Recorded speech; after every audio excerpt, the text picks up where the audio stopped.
everyone, my name is Isabel and welcome back to another art video. Today I'm going to be painting with my White Nights watercolors on this little postcard watercolor paper block thing that I found a while ago.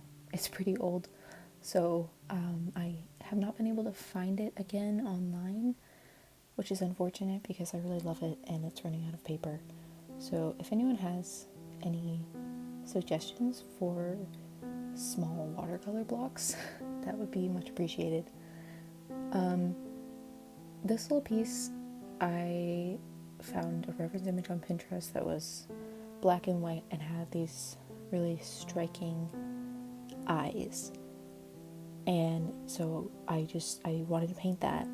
And I like working from black and white images as opposed to color images, because then I can add my own colors and I just have a strong reference point for the contrast of the piece, because really that's what makes a piece, right? If it doesn't have good contrast, then the piece will not work. And you can see that in the works of a lot of really celebrated artists. The one that comes to mind for me is John Singer Sargent. He has gorgeous watercolors, and especially in his portraits, you can see that if you turn down the saturation all the way, there's a beautiful value scale, and you can still tell immediately what the subject is, and it's still interesting lighting. And that's something that I really like to focus on in my art.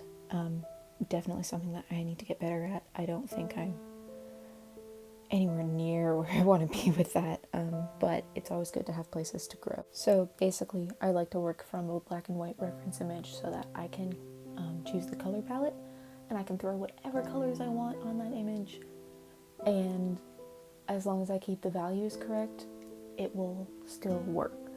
I mean, there's something to be said for color temperature as well, but it's a fun thing to do, to just, have that reference image, but only use it as a reference. Don't try to copy it, and just play around with the values of the reference image as your guide.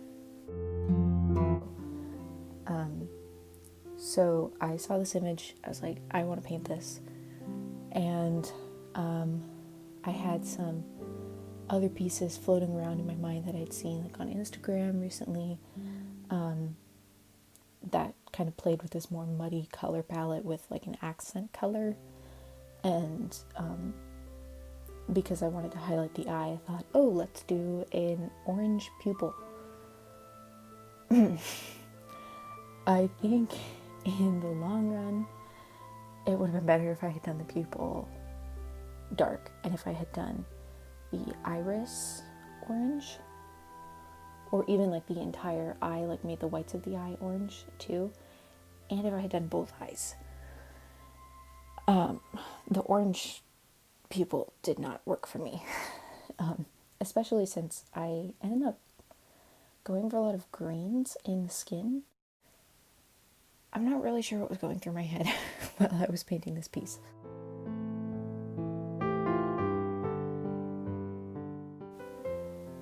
I think what I wanted from this piece was more of a like color notes kind of style, where you have a piece that works and then you have little like dashes of different colors, like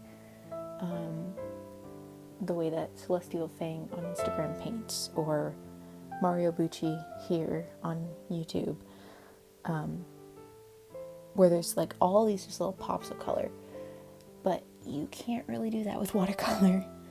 So I think I wanted this piece to be done in an opaque medium, and I also think I was trying too many things at once, which made it hard for this piece to have a clear direction that it was going in. So I did end up, like, I really did not like the direction this piece was going in. I considered giving up on it. I was like, I can't do this. But then I just try to tell myself, you know, every piece has an ugly stage. So I put on the Umbrella Academy and I said, okay, I'm going to finish one episode, and if I don't like how this painting is by the end of that episode, then I can give up.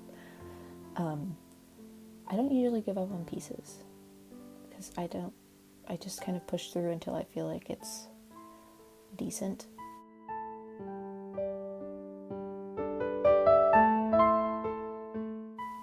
In this same painting session, I did end up getting out a different piece of paper and painting a different portrait, which you will see in the next video, which hopefully will be next week, but I'm starting school again on Monday, so might not be next week.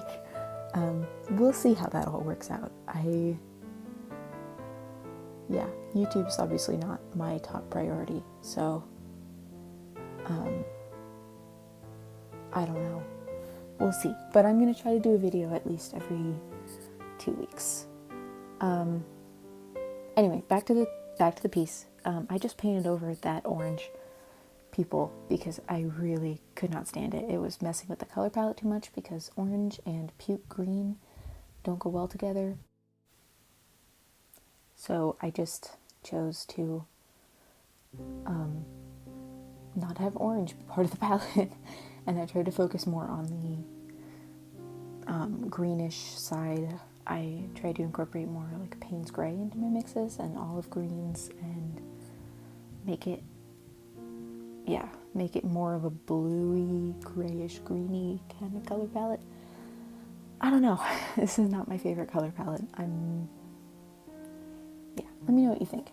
Let me know if you think I should try this reference image again. I probably will do that. Probably just in my sketchbook. So if you want to see that, I guess you can keep an eye on my Instagram if you're interested. But yeah, I think that this piece was a good example of why we shouldn't, compare ourselves to artists that we see on social media all the time, because everybody has bad pieces. And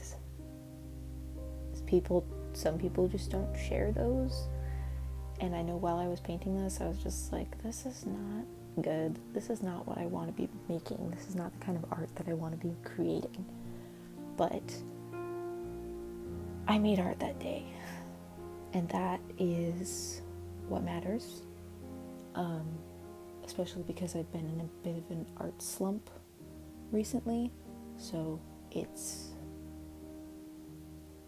I'm proud of myself for making art that day, and I actually made 2 pieces that day, which I was not expecting to do, but I'm much happier with the second piece. It's actually one of my favorite pieces that I've painted, so I'm really excited to share it with you guys. So yeah, if you want to see that, you can subscribe and all that fun stuff. I love self-promotion so much. It doesn't make me feel awkward at all. But yeah, I just kept going over that one. I trying to make it darker, trying to make it work, and just really hating where this piece is going, wishing I could paint hair better, especially bangs. Bangs are really tough to paint. I don't like them. But, everyone has their bad art days. Everyone has their days where they just can't deal with the direction that their art is going. Everyone has those days where you just feel like you're not creating anything good. Why are you even making art if it's going to look this bad? And I don't want to come across as, oh my goodness, I hate my art so much, because I don't. I normally really like my art. And I don't mind this piece at the end. I think there's something to be said for the intensity of the eyes, especially the left eye. And I don't often paint hair. So I think the hair turned out okay for it being one of my first like real attempts at painting hair. Yeah, I mean, I definitely learned that if I had just gone in with a more concentrated like paint solution, if I had gone in with less water at first, I could have gotten the hair done so much easier, because then I would have that contrast that I wanted without having to like paint around the highlights that I'd already determined. Because I felt like I would just add a layer and then it would barely show up when it was dry. And that kept happening in the skin too. So that gave me some ideas for what I need to experiment with in the future. You know, like experimenting with just laying the paint down on the paper, like straight off the palette, and just see what happens. I don't know, maybe that would be a fun thing to experiment with, fun video, maybe, I don't know, I'm rambling. Okay. Well, I hope you enjoyed this video. If you did, be sure to give it a like and comment if you feel like it. If you want to see art that I am more proud of, you can check out my Instagram. Same handle is here, and I tend to post more frequently there than on YouTube. And I hope you have a wonderful rest of your day wherever you are in the world, and I will see you next time. Bye.